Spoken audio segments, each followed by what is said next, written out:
Let's look at different transaction types that are propagated to the network.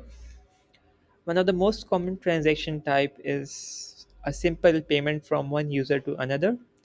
In this transaction, there is a single input but two outputs. In the first output, you will be adding the amount that you want to send to other user, but you might not want to send all of your funds to the other user, so you will create a change output and add the remaining funds there from the input value. Then there is an aggregating transaction type. In this transaction, there will be multiple inputs but a single output.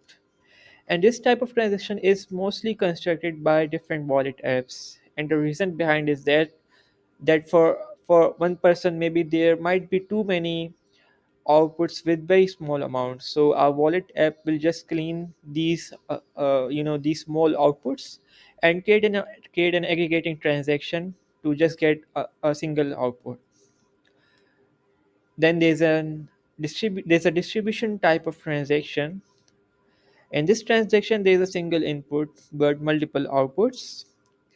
And the main motivation behind this type of transaction is to avoid the transaction fees so you can send funds to many people in a single transaction.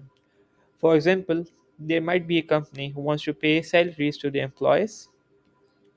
So they will use this type of transaction to pay salaries to multiple employees in just a single transaction.